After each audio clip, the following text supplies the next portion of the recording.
Welcome everybody back into Nerd Sesh. As always, I'm Carson Breber, and alongside me is Logan Camden. And Logan, the Denver Nuggets just put away the Los Angeles Lakers, a sweep and a very well-earned one. We're going to talk about the Heat-Celtics series too, but we have to start with this because what a testament to the will and to the ability of this Denver Nuggets team that we both agreed after their Game 3 win has emerged as the clear title frontrunner. I've been calling Nikola Jokic the best offensive center ever for 3 years, and I do want to talk about where he ranks in the scope of offensive all-time greats with this incredible historic playoff run that we're seeing from him. But what did this win tell you about this Nuggets team, and how did they get it done? They showed a lot of resilience in the second half, I think, and it also showed you just how much unstoppable offense truly means and how important it is to basketball nowadays. I mean, I expected the Nuggets to respond well in the second half, but not in 6 minutes to close an entire, a 15-point lead like that.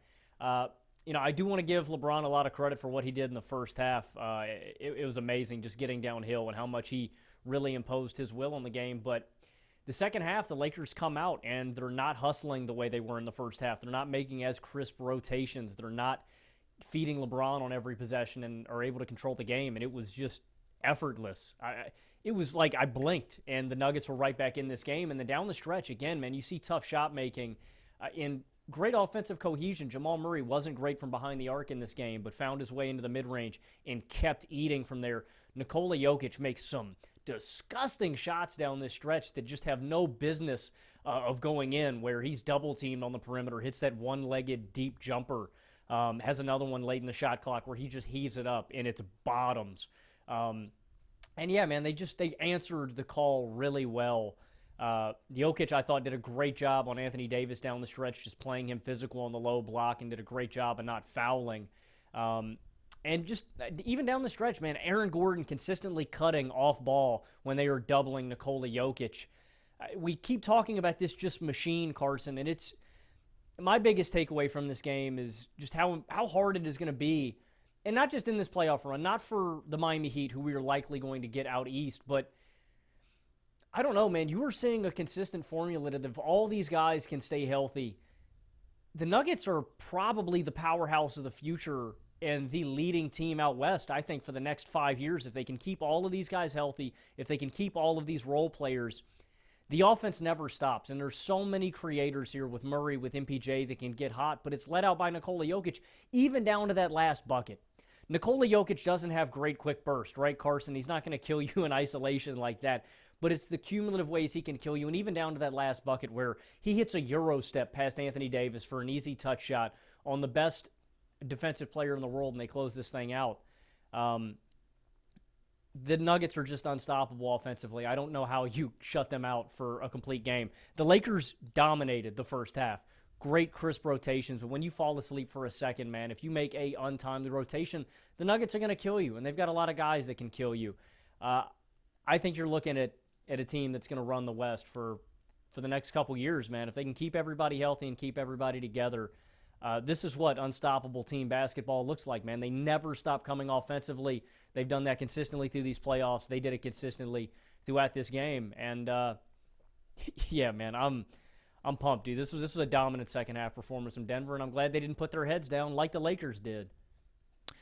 They are a beautiful, symbiotic basketball team, play so well together, and I think a historically great offense, which to me is not an overreaction. They have one of the best offensive players ever. They have an unbelievable shooting core. They have a special pull-up jump shooter in Jamal Murray, an awesome rim pressurer, cutter, lob threat in Aaron Gordon, another incredibly versatile playmaker, downhill transition force in Bruce Brown. Like, they just have so many pieces that complement each other so perfectly. And as we talked about last episode, they really don't have an offensive weakness. They are unstoppable in the half court out of so many different actions, pick and roll, great spot-up shooters. They have been the second most efficient transition offense in these playoffs, and they don't turn the ball over. They have the lowest turnover rate, and we saw that again in this one. So it's difficult to predict any team just launching into some sort of dynasty. I don't want to do that, but what I will say is the first time that we've seen this core, this actual core with healthy Jamal Murray, healthy Michael Porter Jr., obviously the additions of KCP and Bruce Brown this season, the addition of Aaron Gordon since that bubble team, for example, the growth of Jokic into, in my opinion, the best player in the world, they clearly look like the best team in the field right now. And I think the key stretch that you have to point at for the measure of that in this game is that third quarter, because this was a spot where a lot of teams would have just tucked their tails between their legs and said, you know what, we're up 3-0, we're on the road, this is a scheduled loss for us. LeBron is superhuman right now, we have some frustrations with the officiating in the late second quarter, we can just go home, and we'll finish this off in Game 5. And the Nuggets never for a moment approached this game with that mentality. And it is such a weapon, obviously, to be able to create better shots than the other team on every single possession effectively. And that's just what they do, right? You get Jokic in single coverage with Rui, and he cooks him. You have guys moving well without the ball, cutting open space. Jokic dissecting those looks. You have guys knocking down big-time shots from the perimeter. And LA is just liable to fall into these stretches where they stagnate. And if LeBron wasn't pedal to the metal downhill, attacking out of the post, or lights out as a jump shooter in this game, they really struggled to create reliable offense. That has not happened once for the Denver Nuggets in this postseason. And I think Jokic is the guy who deserves the majority of the credit for that. All of the additional shot making is so special, but his floor offensively is so much higher than anybody else in the NBA, even to me than a Steph Curry, because Steph is obviously going to entirely reshape how a team plays defense. And we saw that he could dominate games even without great perimeter shooting nights like he did in that Lakers series in a couple spots because of how they're defending him out of pick and roll, sending multiple defenders at him so regularly. But Jokic is always going to get good looks. He is always going to be able to get to his spots. If it's the 10-foot floaters or hooks out of pick and roll, out of the post, it's going to be there. He is going to make every pass in the book if you give him just that slightest sliver of a window. And that's why he really hasn't had a bad game in these playoffs. Like, Game 5 against Minnesota, I've talked about, is probably the one where you look and you say his shot making was way off, and he still dominated that game as a playmaker, dominated as a rebounder, and had 7 straight points for Denver in the key stretch of this game. So I think it's a massive testament to him, and I think it's a testament to the fact that this team is just the best in the field, and they also treat every moment with the level of respect and intensity that is needed from an aspiring first-time champion. And the dynamism that you get from Nikola Jokic and the versatile amount of ways that this Nuggets offense can kill you is why it's so hard to defend him. I think back to, like, the first quarter, man, when you have Jokic burns guys one-on-one, right? Is just cooking out of the post. And the perimeter, it confuses the perimeter defenders too, because even when there's a crowded paint, right? Like, I remember a distinct possession where there are 3 or 4 guys loading up the paint, all ready to help off of Jokic. That's one of the reasons too. I mean, everybody wants to help off. Lonnie Walker flies down and tries to help off of him too, because he's so scared of the defender getting killed one-on-one. Even with all these backline guys that are there to help, he slides off to help because he's like, I have to, right? Or Jokic is going to make this easy post shot, easy kick out. It's just so hard. He can kill you in so many ways. It feels unstoppable. And I don't use that as like there's so many counters, there's so many ways he can kill you, and it's got to be hell as a defender going up against him one-on-one or help, because he's going to kill you. It feels like no matter what, man.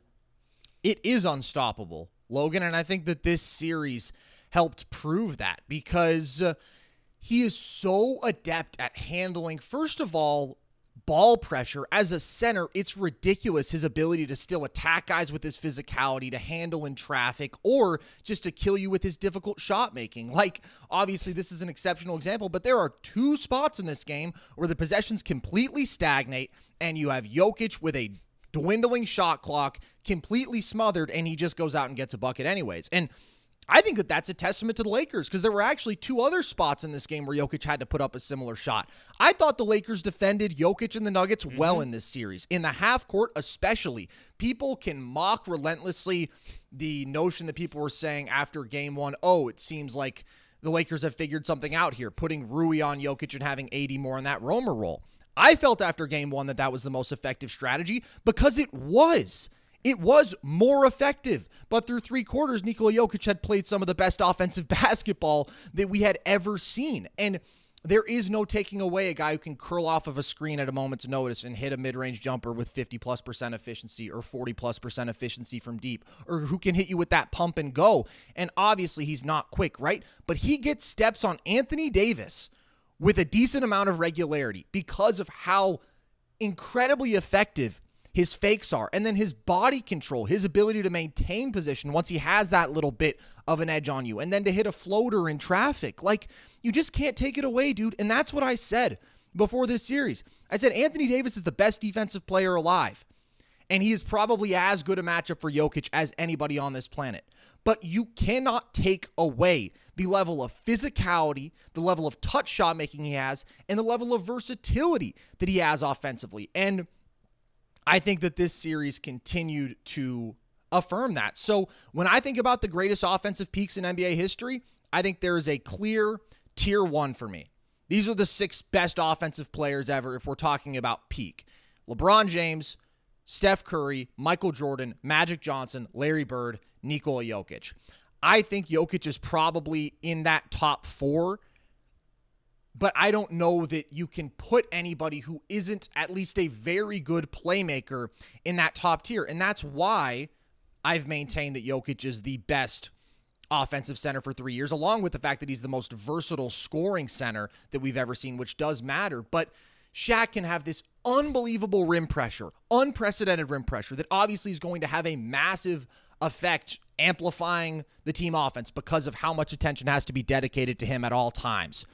But when you're talking about his limitations as, first of all, a shot maker, his limitations as a playmaker, he cannot dictate every possession in the way that Nikola Jokic can at every single moment of the game. He cannot create the opportunities actively himself that Nikola Jokic can. And people, I think, have consistently underrated the fact that Jokic is a historically great scorer.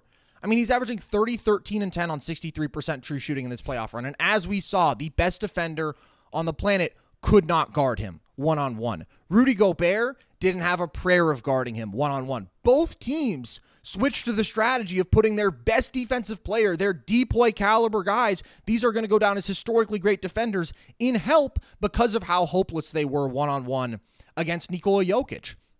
You talk about the Kareems of the world. Again, unstoppable individual scorer, but not at this level of playmaking. So I think that people are going to have to wake up now that the team success is following, because the talent and the supporting pieces are actually there, and acknowledge that this dude is producing at a level that we have never seen in terms of raw volume between scoring and playmaking as a big, but as anybody, with a level of efficiency that is completely unprecedented, because everything can be a good look for him while elevating a team offense to unprecedented heights. This is a Denver team that has a higher offensive rating than any champion in NBA history in these playoffs. So, yeah, no duh. He's the best offensive player alive. He has been for 3 years, but he's only continued to get better in that time, and he is unstoppable. And this is what modern unstoppable basketball looks like. I mean, Carson, you talk about Shaq.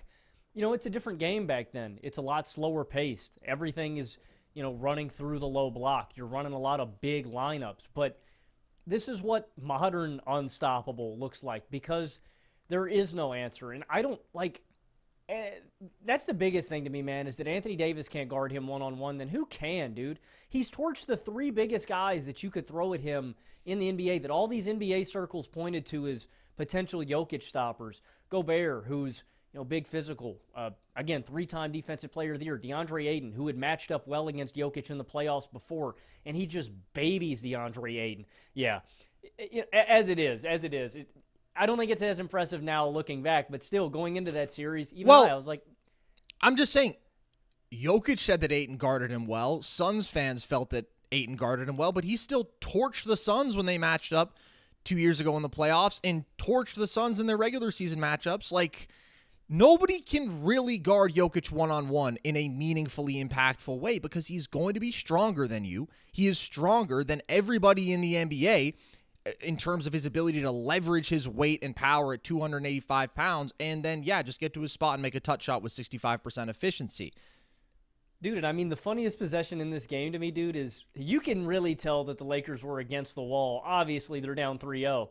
They put Tristan Thompson in on this game and are like, all right, Tristan, let's see what you got, man. Fresh off the ESPN, right out of the ESPN booth, right on to Nikola Jokic. And it's just easy. I mean, how many guys can you say that about in NBA history, Carson, where you have no prayer at stopping him one-on-one, right? I mean, even they're great perimeter defenders. Like, there's nothing you can do.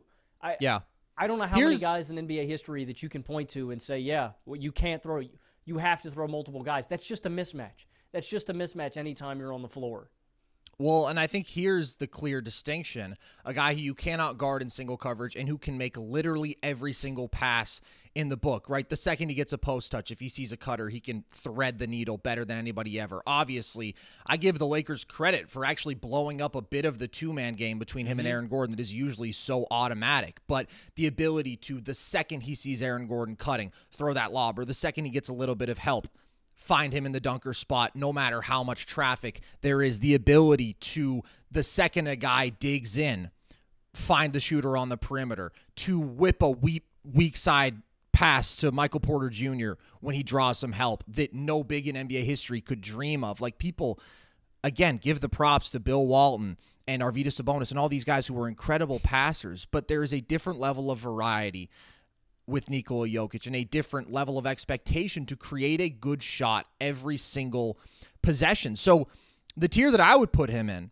when you're talking about all time is, who are the players who have a claim to have simultaneously been the best scorer alive and the best playmaker alive? And I think it's two. I think it's Nikola Jokic and LeBron James. Well, Steph I would never put in the conversation for the best playmaker alive.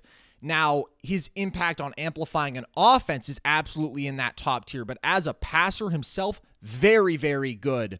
Not genius LeBron, Jokic level, just at his size, right? He doesn't have all the same angles that they do. He doesn't have the same number of ways they can attack you as a playmaker. Inverted pick and roll for Jokic, out of the post. Jokic is one of the greatest transition playmakers we've ever seen, all these things. So you could put Oscar into that conversation if you wanted. You could put maybe Larry Bird into that conversation if you wanted, although it's tough when he's going up against Magic. And Magic was a great scorer, but I don't know that you could ever make a case for him as the best scorer alive. I think he's underrated there, incredibly efficient, very versatile, walking mismatch. But if we're talking about who could be the best scorer and the best playmaker alive at one time, I think it's those two. And like, Jokic is in the conversation for best scorer alive, whether you like it or not, because you can look at the guys who outproduce him. Joel Embiid, it's not a question. I mean, that's a regular season production, right? We've seen his limitations as a jump shooter, his reliance on getting to the line, all these things that wear down. Kevin Durant, who I consider one of the two best scorers in totality to ever touch the basketball, I think we've seen his ability to be thrown off by physicality, his heavy reliance on pull-up jump shooting. You can't put him in the same conversation. Giannis is just not the level of skilled shot maker that you need to be to translate to the playoffs at this level of unstoppability. So you just go up and down the list. And really the two best scorers alive right now, I think, are him and Steph. And I think it's Jokic. And I mean, other guys that you point to, right? Devin Booker, maybe Donovan Mitchell, even Steph, I would say, dude, right, because they're so predicated on pull-up jump shooting, that's what I think you hit on when you were talking about Jokic's floor. I think that's such a good point, right? Even down to Kevin Durant, you can point to any of these guys. If they're pull-up jump shooting, if their jump shot is not falling, they can be ineffective for that game, and there's just nothing they can do to flip that switch. Sometimes shooters have bad games. It's just going to naturally happen. If Jokic is having a bad shooting night, guess what? It doesn't matter. He can go on the low block and bully anybody down there because he's so damn strong. And he can turn to these touch shots that are just unblockable, unless you're Anthony Davis, where I thought he had a couple good ones in this game. But he's got those floaters and those runners that he can turn to when he's not effective. His floor really is different. I mean, I think you're right, dude. He might have the highest floor out of any player in the NBA. There's just a bad Jokic game is a great game by anybody else's standards, man. Literally. Jokic played one great game by his standards in this series, and he completely dominated and had a efficient triple-double with near 30 a game, like, in this series. That's what he's putting up on average, and you look at it and you say, well, Game 3, his shot-making was off. Game 2, he wasn't the most dominant version of himself. Again, it wasn't peak shot making. They defended him well overall. Like, it's just unfathomable. He's different than anybody else.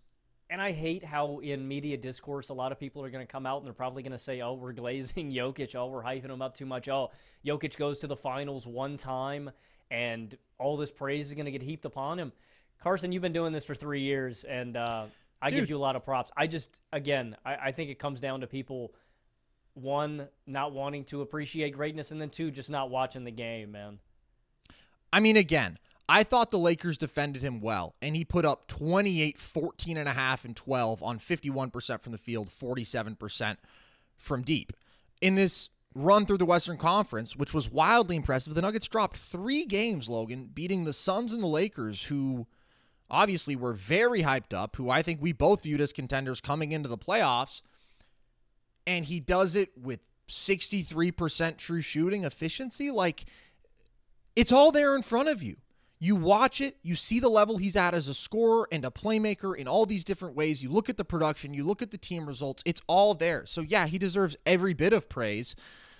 But I don't want to make this all about him. I don't want to make this all about the Nuggets because obviously another team played basketball and their season's over. The Nuggets are going to go on. I think they will win the NBA title. I think Jokic will continue to climb the all-time ladder. But there are more conversations to be had about them. The Lakers are done, though, Logan, and I think that what's most disappointing about this for them is that you had a legitimately special game from LeBron James, who at 38 years old should not be able to turn back the clock like this. I mean, so thoroughly dominant in that first half, and I think obviously he found his jump shot. You know, he has the one lob that goes in to boost his numbers a bit, but was really pretty nails from deep in that first half. But most importantly, he was attacking out of the post at a volume that we haven't consistently seen in these playoffs, even though LeBron post-ups have been so effective because maybe he doesn't want to exert himself trying to get by people downhill for an entire game. But once he already starts with good position, he is too physical, he is too strong, and he is too skilled as a shot maker and playmaker for anybody to really stop. I mean, LeBron post-ups throughout these playoffs, including passes, have generated 1.2 points per possession, which is like 20% better than an average Lakers half-court possession. It is automatic, great offense. We saw that. We saw him attacking Jokic as a driver, which I think is always smart to do because, first of all, Jokic is not going to be a good vertical athlete, good rim protector to begin with, and you always have the chance of getting him in foul trouble. Like, it's just good to be aggressive downhill, LeBron, always. And I also thought he was engaged defensively throughout. I mean, a lot of meaningful plays, getting in passing lanes, does draw the 2 offensive fouls on Jokic late in this game. I know that the broadcast, they were talking about some frustration with him being more oriented on his playmaking in the second half.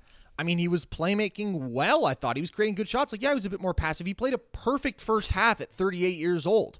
How about you look about so many other guys on this team who are underachieving, really Anthony Davis above all else, who I think we have to have some real conversations about, because after so many great moments in this regular season and so many great moments in the first 2 rounds of this playoff run, I thought that it was a disappointing way that he went out. It's a very disappointing way that he went out, and I want to touch on the broadcasters were making me mad, dude. I mean, LeBron plays the entire first half, dude, absolutely balls out, is in his bag at finishing, getting around Jokic. Guys, why don't you get on any of the Lakers for not hitting a shot? I mean, they end the fourth quarter. They go 1 of 9 from deep. They go 8 of 20. I thought LeBron played a really good game. I mean, Anthony Davis, this is the biggest. I ranked Anthony Davis as my 5th guy heading into these playoffs, and you're right. There's a couple clear distinctions that we can draw. One, there is a certain offensive level that you have to reach to be one of the best players on the planet, and Anthony Davis just isn't there. And you said it when you were talking about LeBron, right? Nikola Jokic is not a great rim protector. He's not a great vertical athlete. He shouldn't be able to challenge shots like that. But just being physical and standing there was enough to throw Anthony Davis off of his game. And it has been consistently proven that if you are physical with Anthony Davis, he just doesn't have a bag, right? Like, there's just not a whole – he lacks great touch. He is a battering ram. He is brute force. And so when that mid-range jumper isn't falling like it wasn't in this game, because that's what he can turn to, right? If his layups aren't falling, oh, you got the mid-range shot. Well, that's not hitting either. And so consistently, he's just lowering his shoulder and trying to get a shot to fall, but it's not, there's no finesse there. There's no touch. He's got no shot against him. And then he doesn't have a bag in the lane where he can turn to a Euro step or a hop step or something like that. And then Anthony Davis isn't a playmaker. He's not a great shooter. He's just not a flat-out great scorer. Yeah, we do have to have some conversations about Anthony Davis. And if he is even average or good in this game, we aren't talking about the Lakers heading home, right?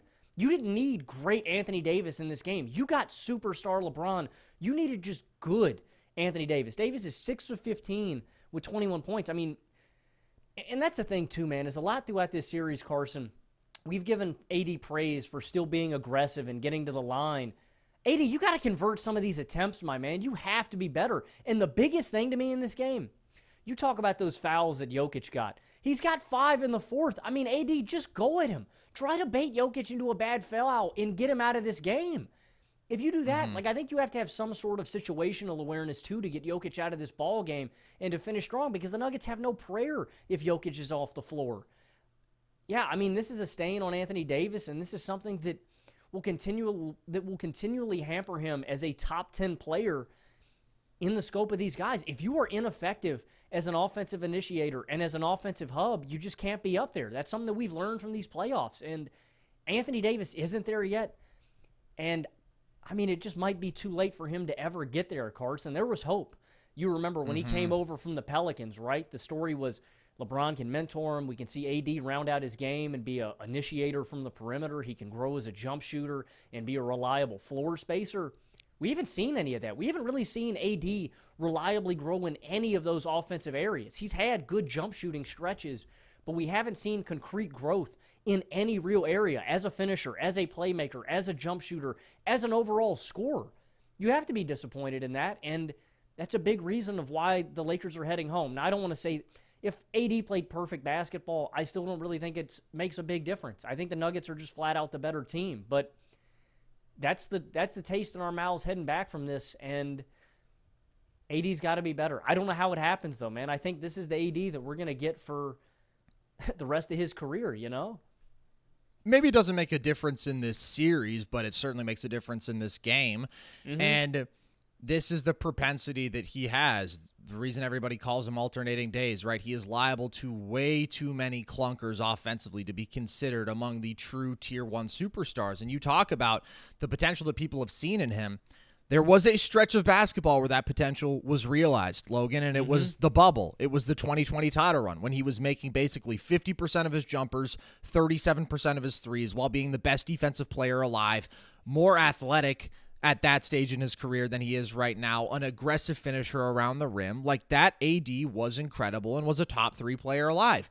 This AD is too reliant on his touch shot making, and Jokic was never a good matchup for him to attack one-on-one out of the post because, and I said this before the series, this is not revisionist history, Jokic is a big, strong guy who he's not going to be able to go through, who he's not going to be able to easily shoot over because of his size and his length.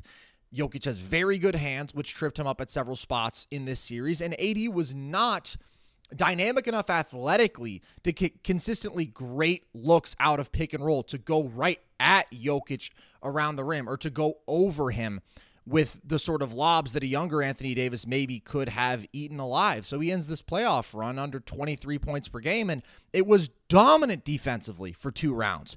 Legitimately probably the best defensive run that I can think of seeing in my life. Incredibly impressive what he did to the Grizzlies as a rim protector and what he did to the Warriors as an all-around defensive weapon. But at the end of the day, you need guys who are going to dominate themselves offensively and elevate their teammates, because it's the most important thing in basketball right now. The best offense is the one that is advancing here. And it's because they aren't susceptible to those lows. They just keep creating good shots. Anthony Davis will never be that offensively. And so I don't just want to rag on him, because I actually do think he got a lot better this season, certainly compared to the last 2 years. I do think his touch shot making improved. I mean, I thought that we saw him less insistent upon taking bad looks from threes, which he's been clanging ever since the bubble. I thought that he reached an awesome level defensively. I thought it was the best he's ever been on the boards. I loved seeing him at the 5 for an entire season. Like, there's a bunch of reasons to be optimistic about AD overall this season when you consider that for the last 2 years before this, he had been a shell of himself.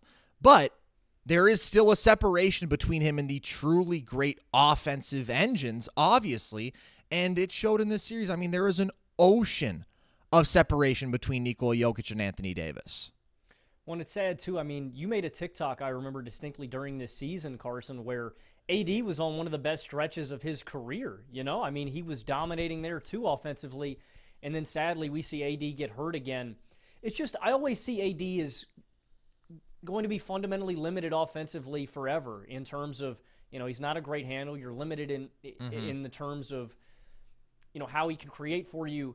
AD's always going to be a guy, and this is something that I thought the Lakers should have done more, is, you know, try to hunt that switch. Like you said, going at Jokic one-on-one isn't ever the answer, but for a big guy who is good at finishing around the rim on smaller guys, you know, they didn't get enough switches. They didn't try to run through him enough, and it was, yeah, AD, let's take this mid-range shot. I mean, he's a guy that you have to set up a little bit more offensively against good defensive bigs or just strong physical guys. And, yeah, he's limited. That's what's going to keep him from being in the top notch of players in the NBA moving forward, man. I mean, do you still think he's top 10 for you? Or do you absolutely.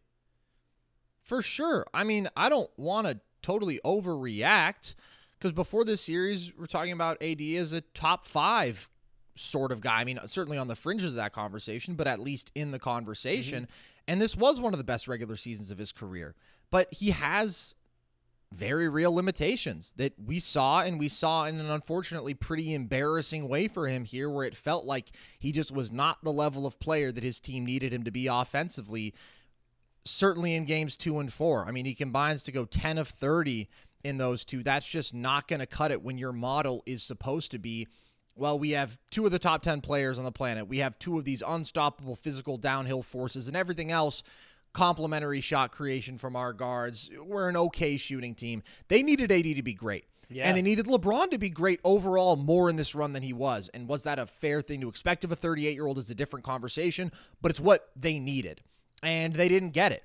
I do think, though, it's remarkable how much the Lakers reached a point where it was like, okay, we can only play our 5 best guys. Because so much of this run, so much of the appeal of this roster post-trade deadline was the versatility, the number of guys who could step up. We saw it over and over and over again, right? Rui has a monster series against the Grizzlies. Vando has a massive defensive impact in certain matchups. We saw, obviously, Lonnie Walker have a 15-point fourth quarter when he had been mostly out of the rotation. We saw D'Lo put up close to 20 a night efficiently in the Lakers' wins in these playoffs. Like, there were so many different guys who were capable at different points, and yet we reached a point where D'Lo was unplayable because of his exploitability defensively and the fact that he just wasn't making good decisions and couldn't make a shot. Vando becomes unplayable because of how bad he is offensively, how much he can just be neglected on that end and not punish you. Malik Beasley was never playable, and I thought that was a nice piece for them to get in that trade in the moment. I'm like, this guy is an awesome shooter off screens, one of the best spot-up guys in the league, and he just never figured into that playoff rotation. Obviously, Lonnie Walker had his moment, but it comes to the point where you're playing your 5 guys all 38-plus minutes, and you're turning to Tristan Thompson because he's a capable defender and he's going to play hard. Like, that was definitely a pretty stark realization that I had during this game, and really disappointing stuff from D'Lo. And again, a lot of this has to come back to the Rush trade because the Lakers did a really good job of making the best roster that they possibly could. And the development of Austin Reeves is the biggest piece in that because that dude was consistently great offensively in this series. Awesome shot creator, shot maker. That guy's going to make a whole lot of money. Rui obviously was a massive pickup, but they were just working from a deficit. When you give up KCP and Kuz, really good winning assets for a guy who was a net negative, who really nobody wants to give you any sort of meaningful value for, at the end of the day, it is a move that I think will haunt this franchise for a long time, because we've seen that the title window could have been open, right? Like, it's not 2020 LeBron anymore, but it's still liable to be a top 10 player. At times look like a top 5 player on his best nights when he's fully engaged on both ends and he's willing to be physical and downhill and all these things. And AD is a top 10 player. And so to just have that wasted, this was an improvement, but man, that still has to really sting. Well, and that's on LeBron. LeBron wanted Russ. I mean, it sucks. And you think about the alternatives too, man. Not only could you have kept KCP and Kyle Kuzma, who would have been elite role players on this team, they're, can space the floor, they can score from all 3 levels, they play good defense. Think about the other offers that were on the table. We knew that they had Miles Turner and Buddy Hield on the line too. With the struggles that we saw shooting from LA consistently throughout this run and in this game, Carson, you ranked Buddy Hield. We did a top 10. You ranked Buddy Hield as your 6th best shooter of all time.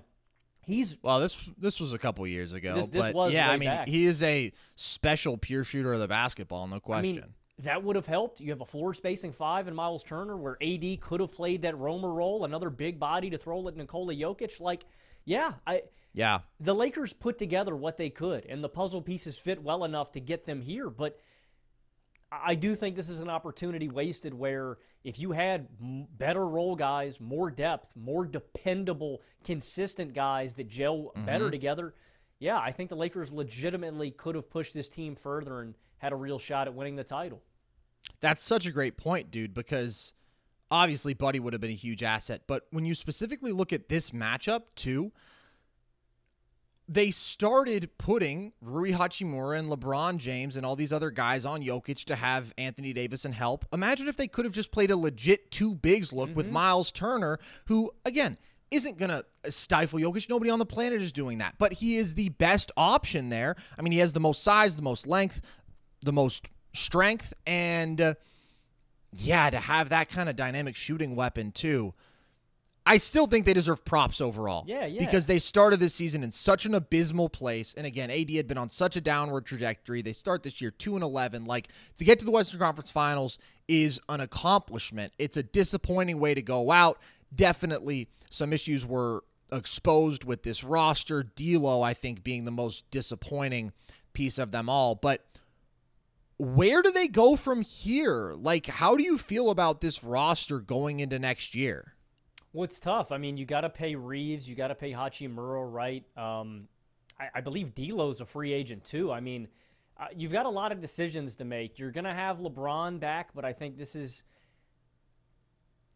it's tough. I mean, it feels like to me, and I don't want the Lakers to give up more depth for another superstar, but that's kind of what it feels like, right, Carson? Like, I think they need another big offensive piece to really be a legitimate title contender, unless you can get a bunch of Swiss Army knives that can do it all, that can handle out of the pick and roll, that can make tough. But those assets aren't easy to find. So I think it's either, I think you have to bring back Reeves. I think you have to bring back Hachimura. You can, I don't know, man. I feel like D'Lo can, God. I don't know. Don't pay him. I feel like you could let D'Lo walk, but it's either you need to completely retool this bench and put guys that are really versatile, that can handle, that can play defense, that can shoot, that are high energy, or you need to go out and get another superstar. And I don't know if that's Kyrie. Obviously, with LeBron in his past, that'll be the big rumor, with him being a free agent as well.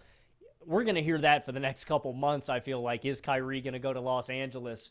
But yeah, I wouldn't bet on it. I think that the one thing that I will say, I think the Lakers can reach a different continuity level and reach a different level of engagement and effort and hustle consistently throughout the playoffs, and reach a really high defensive ceiling before the playoffs. That's something else that people need to keep in mind. That's another reason why it's not a big disappointment for LA, is it's like we've never seen a team this thrown together with limited time before the playoffs to come together and really gel. And at portions during these playoffs, we saw this team really gel well together. They're going to have a full season to do that next year, where they can come together and reach their collective identity, where they all know how to play together and play off of each other, where they're going to have an opportunity. But it's going to take a lot of retooling with this bench, Carson, or it's going to take them somehow putting pieces together to get another superstar for them to have a legitimate title window, I probably wouldn't bet on it now. It's definitely going to be an uphill battle, but I do think they have to retain their core supporting pieces, Austin Reeves and Rui Hachimura, which they're apparently committed to do. Reeves is going to get way more than the 4 years, $50 million that LA can offer him, but they can match larger offers, and I think that they will. I mean, I think he's going to be more in like that $90 million range. Dude, like this was an efficient 17 a night from him, shooting the hell out of the ball, very good playmaker, one of the best foul drawers in the league, which can be frustrating at times when he's grifting, but he is so shifty, so deceptive with every movement, and so patient, so constantly playing at his own pace that he just gets guys out of positions all the time, and he just gets good looks in the lane all the time. Austin Reeves is the man, and Rui, I just think with the level he was at as a shooter in this run, and with his physicality, his capabilities as a finisher, his competitive instincts, willingness to defend, I think those two guys are really good, and I would value that over trying to bring in a star if it's Kyrie Irving. I just think that that's too much of a question mark. Like, yeah, this team does need more great perimeter creation, but I don't know. Maybe Austin Reeves takes another leap. I mean, he took a leap before this year. He took a leap mid-season. Like,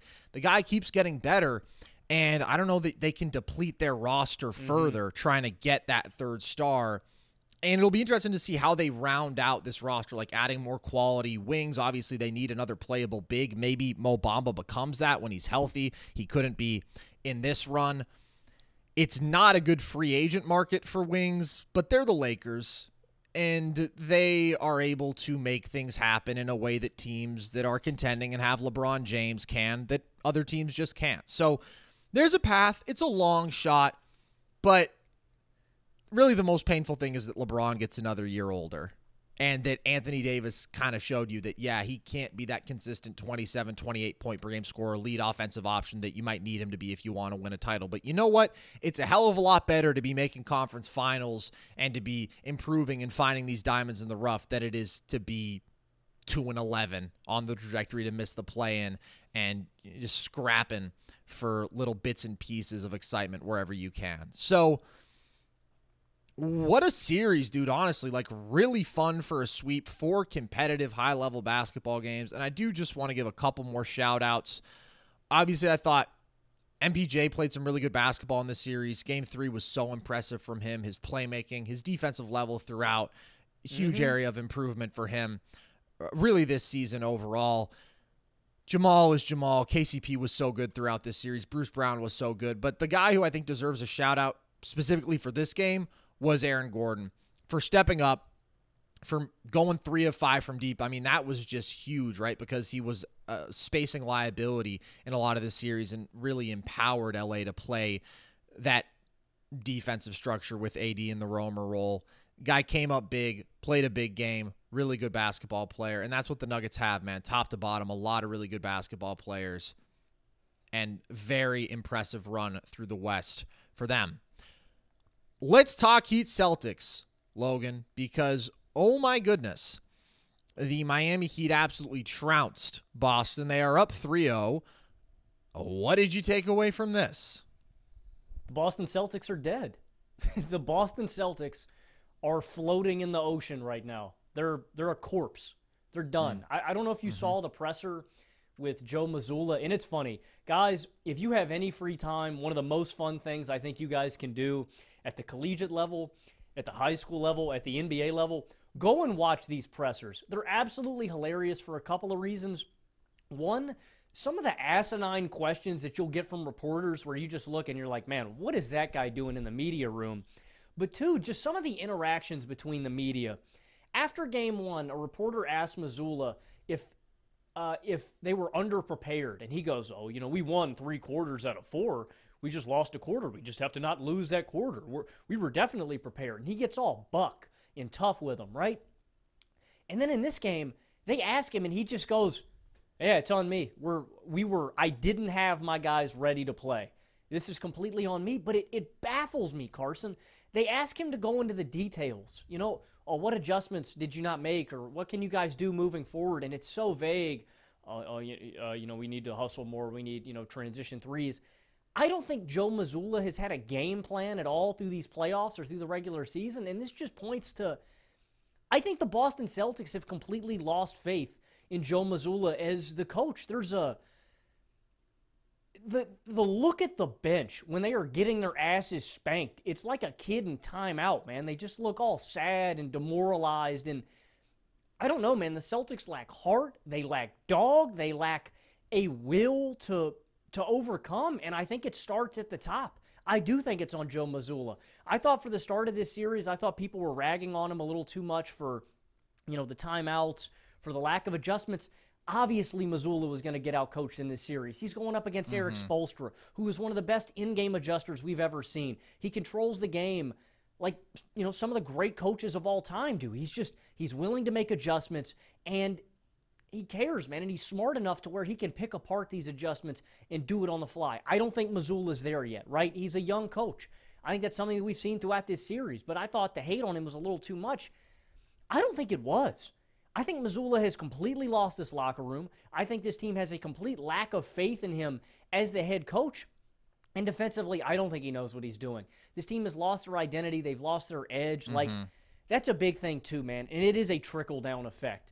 There was a lack of effort. There was a lack of heart, a lack of giving a fuck. I mean, for lack of a better term, I just don't think the C's cared. I do think it starts with Mazzulla, man. I think his goose is cooked, and I don't think that – I would be surprised if the Celtics lost this next game by 10. I think the Celtics are done, man. I've never seen a presser like that, Carson, where a coach puts his hand up, one, and takes the blame, but basically just says, we're done. This is it. This is all we've got. I mean, yeah, I've never – that presser shook me to my core, man. I think the Celtics are done. I think Mazzulla is fired, is gone. Wow. Yeah, I don't know, man. I've never seen a press conference like that where I've just seen a coach so demoralized and so done. And during these games, too, man, my final thing on Mazzulla, I don't know, man. You see Michael Malone when you get a bad stretch from the Nuggets, and he's angry. He's tore up. It shakes him. It messes with him. Spoelstra, you get a bad run, and he's fired up, and he's pissed, and Mazzulla's like, all right, guys, you just got to hit some threes here.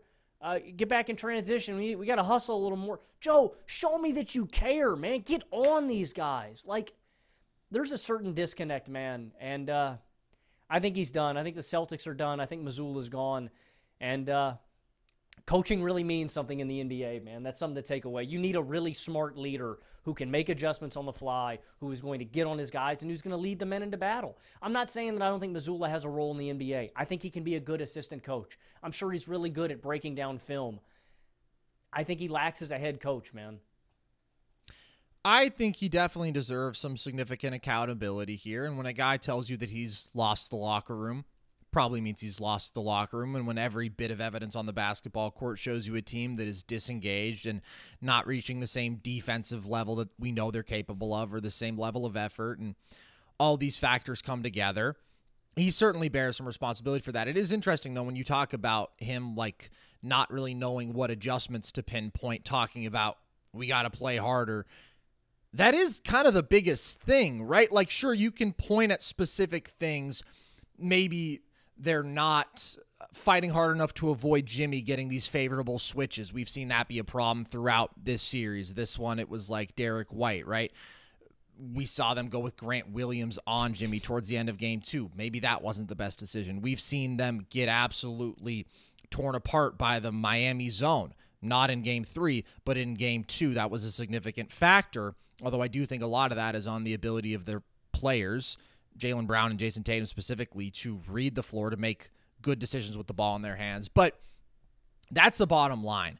Spo's out coaching him schematically, no question. But the Miami Heat are also just playing with a level of effort, of urgency, of togetherness that the Boston Celtics couldn't dream of. And that is a massive, massive difference, because all of Boston's worst tendencies have come out here, man. They're the number 10 defense in these playoffs out of 16 teams. Last year, they were number 2. They were a dominant defense, as they should be with their personnel. This crazy switchable unit, really good rim protector in Robert Williams, awesome guards, awesome wings, and yet they're kind of just getting scorched out there. I mean, we saw James Harden play a little bit too much playground ball against them, Game 1, it was those willing switches that he cooked. Then we saw them continue to go to that more traditional drop, which he was cooking when he was actually able to make his mid-range jumpers, and he was getting good looks consistently for a guy who can't explode by you, can't finish around the rim, all the limitations that we saw from him. So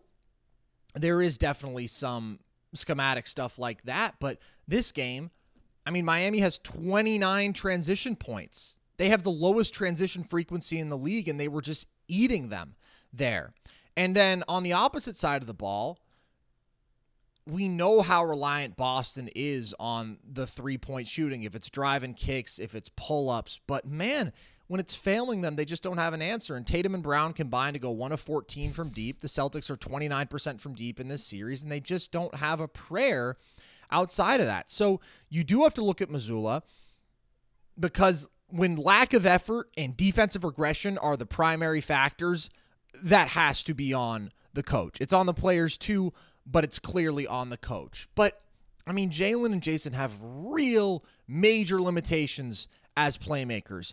Jayson Tatum has his moments where he's very good. He's dissecting traps. He's making more advanced reads. He also has moments where he looks like he has no idea what's going on, and he's thrown into a panic, and he's losing his handle, and he's throwing the ball right into passing lanes that are getting jumped easily.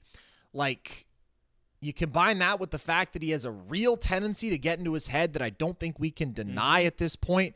I mean, he is certainly erratic because of his play style, because of his reliance on the perimeter jump shooting. But, bro, you don't go 0 of 8, 0 of 6, and 0 of 10 to start 3 consecutive games unless that is mental. I think that is very real for him. I think it is a limiting factor, and it will remain one. So this team underachieves, Logan. It's what they do. And we've talked about this track record. Last year, Bucks take a 3-2 lead on them. They came up clutch when their backs were against the wall, but without Chris Middleton and with the Bucks shooting terribly, they had a big talent advantage in that series. And it was way too close for comfort. And the Heat, again, with Kyle Lowry playing poorly last year, with Tyler Hero not playing his best last year. Obviously, Miami, we know what they're capable of. But I think the team this year is playing better than last year. I think Bam is playing better. I think the role players are playing better. Jimmy is even playing better, if that's possible. And that came down to the last possession.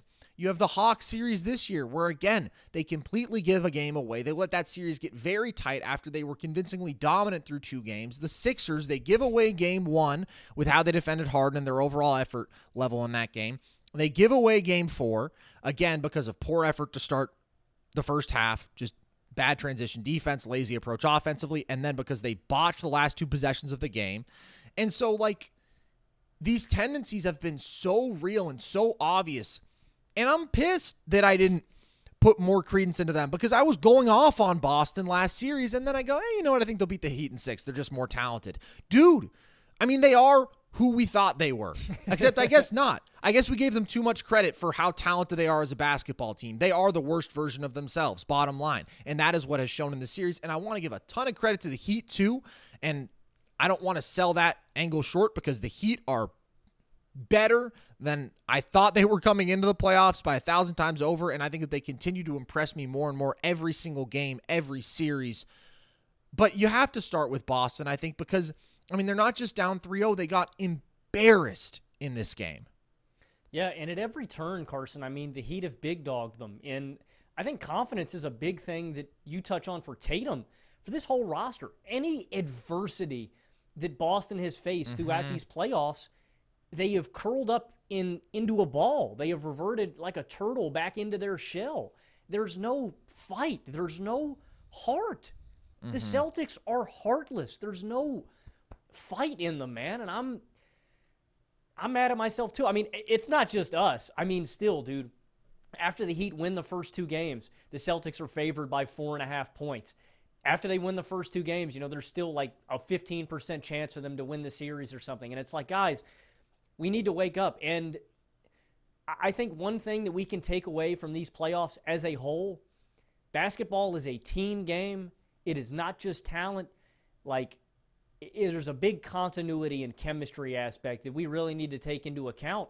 Look at the Denver Nuggets. Look at the Miami Heat. I mean, Miami's the biggest example of that.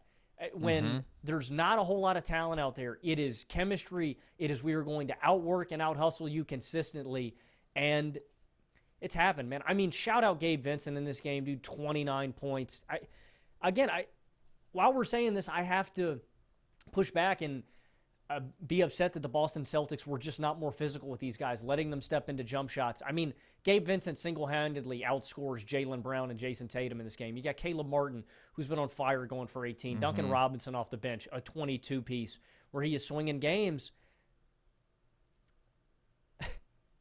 The Heat just have more heart, man. They got more dog. They got more effort. And, yeah, I'm mad, dude. We've seen these tendencies throughout this year. We saw these tendencies last playoffs. We saw these tendencies last series. And, again, they face adversity, and the Celtics curl up into a ball and shrink on the biggest stage, man. It's what they do. And it's hard, man. This is back-to-back playoff runs where this is the storyline coming out, and it's going to take a lot for Boston to – Yep. You have to fight through these tendencies. You have to fight through this storyline. You have to change the story. Like, next playoffs, this is going to be the dark, stormy cloud that is going to be over the Boston Celtics. And until they exorcise these demons, there's only one way you can exorcise these demons. That's by getting through the playoffs and winning a title. It's going to be there, man. Yep. Great teams. When Michael Jordan was eliminated, when he came back from baseball in that short spurt, he got back in the gym and he worked harder. And that's what the Boston Celtics are going to have to do, man. It is just by getting in there, by working harder and believing in yourselves. This is a team that has lost all faith, that has lost all confidence, and that has lost their heart. They got to find it next season, man.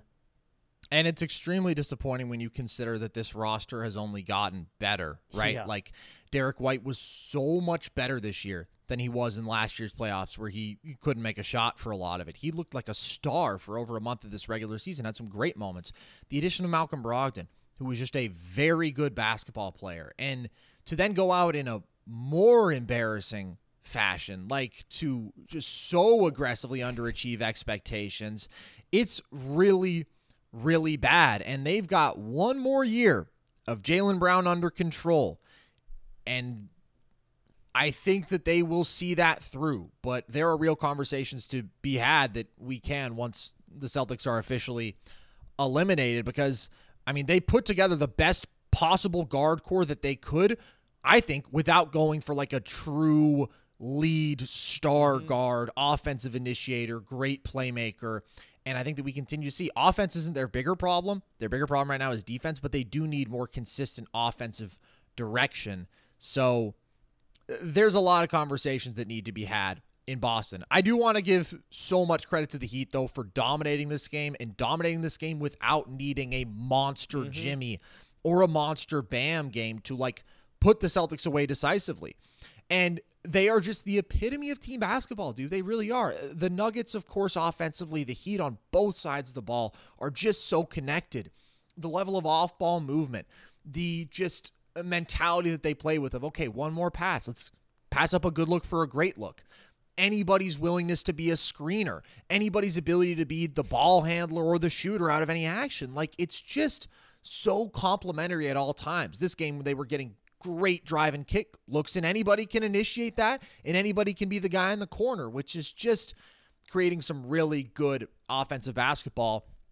And I want to give credit to all of the great role players for their improvements versus this regular season, because Gabe Vincent, obviously undrafted out of UCSB, up 3.5 points per game, up almost 5% from deep in this playoff run compared to the regular season. And obviously a guy who's going to always play hard, make good decisions, good playmaker, but the level that he's been able to reach as a pure shot maker is so impressive. Like, this was a pull-up jump shooting clinic, and he has had so many big moments. If it's 22 points to close out the Bucks, if it's hitting the dagger versus Boston in game 2 of this series, where he didn't have a great game, but he had that big moment, 29 in this game. Like, that's just big-time stuff from Gabe Vincent. Caleb Martin has been so consistently impressive, and he's up 3 points per game versus the regular season. He's up 20% on twos.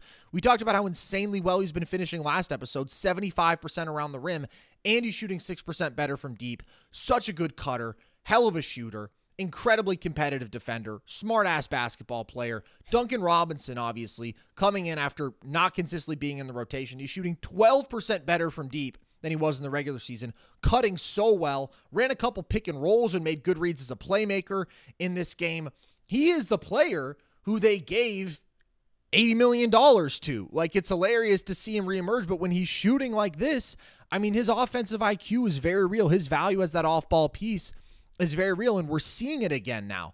Max Strus, big-time shot maker, dude, 7% true shooting better than in the regular season. So we can talk about the talent deficit, but the reality is that these role players are consistently playing at a very high level. And obviously, the Heat have been the most efficient three-point shooting team in these playoffs, and that is helping them win a lot of these games. But I also think that I definitely underrated their shooting ceiling coming into this run. I mean, I thought it would be a key for them, but I didn't really think that they could push Milwaukee, obviously. We didn't see fully healthy Milwaukee, but they big dogged them in games 4 and 5. And I just think a lot of these role guys undershot their expectations in the regular season, and the injection of Kevin Love and Duncan Robinson into these lineups ups the shooting ceiling even further. So that's real. It's just a great shooting team, and it's a really, really good basketball team. And Heat fans, I am sorry because I did not see this. I've picked against them in every series, and I've been made to look foolish every time. This is a great basketball team, and they have an incredible ability to just be more than the sum of their parts. And there's not a better organization in the league, Logan. Like, obviously, the ability to find these guys, these undrafted players, to develop them, to utilize them in their most effective roles. All the post-LeBron years, bro, they've been at least competitive. I think they've missed the playoffs 2 times, I want to say. They've never been legitimately bad. They were making playoff runs with Goran Dragic as their best player, and they were still attached to aging Dwayne Wade and aging Chris Bosh, who couldn't play for a couple years of his contract because of, obviously, the blood clotting, and they're still getting out there and winning playoff series, almost going to the Eastern Conference Finals with 34-year-old Joe Johnson as their third leading scorer with no draft capital. Logan, they didn't have a draft pick in 2016 or 2018. They didn't have a first in 2009, 2010, 2011, 2013. They just keep churning out damn good basketball teams, no matter what the circumstances are, because they develop players better than anybody else. They game plan better than anybody else. They have the best culture in the league, which I think Spo deserves the utmost credit for. I think he's a top 10 coach of all time. And right now they have Jimmy Butler, who is unquestionably a top 10 player of all time. And, whoa. Not of all time, excuse me. Got a little bit excited there. I do think he's making a push for the top 50 all time, which will be an interesting conversation to have later. Top 10 player in the league today. It's an awesome formula. There's never any excuses, man. I mean, and not just development, man, scouting around the league. Max Strus got cut by the Celtics, man. Picked him right up. They knew what they were doing. There's never any excuses in Miami, and they worked the rock, dude. This is, you know what, Jimmy? I'm gonna bet against you again, man. You know, I'm not gonna act like I've been picking you this entire time. I'm not gonna switch up because I feel like that would be disingenuous at this point if I was like, yeah, man, give me Jimmy Butler. Nah, I've counted him out every part of the way. I'm probably gonna do it again. Balls Celtics in 7. Celtics in 7. Yeah, comeback 4-0. I'm gonna bet against Jimmy again because I feel like it would be disingenuous to pick him now. But I want him to prove me wrong, man. This is the biggest. This is the most foolish I've ever felt coming from a guy who once ranked DeAndre Hunter as a top 15 guy to build a franchise around. So thank you for doing that, Jimmy Butler and the Miami Heat. This is one of the most impressive runs I've ever seen from an individual and from a team. Dude, I mean, we're looking at the verge of 2 finals in 4 years, 3 conference finals in 4 years. And that's why I think we're talking about Jimmy as a top 50 player of all time kind of guy. Like, the only dude who I can really think of who isn't like consensus acknowledged as like a top 5 guy of his era, who was the best player on 2 finals teams, is Clyde Drexler. Obviously, Clyde gets a ring with Houston, but he was the best guy on 2 Portland teams that went to the finals, and Jimmy is on the verge of joining that tier. Pretty special stuff. Well, This has been such a fun postseason, dude. Shout out to the Nuggets. Shout out to the Heat. Keep on doing your thing. So we will be back soon. We'll be talking more basketball with you guys. But as always, hope you've enjoyed. If you did, you can find us on YouTube on the Volume page. You can also find us across all audio platforms. You can follow us on social media. TikTok at NerdSesh, where we're most active with our trivia content. Instagram, same handle. Twitter at nerd_sesh. And you can join our Discord if you want at the link tree. Across all of our social media bios, just to talk basketball, football with us whenever. Very fun community that we're trying to continue to build there. So, with that, as always, appreciate you guys. I have been Carson Breber. I have been Logan Camden. And this was Nerd Sesh.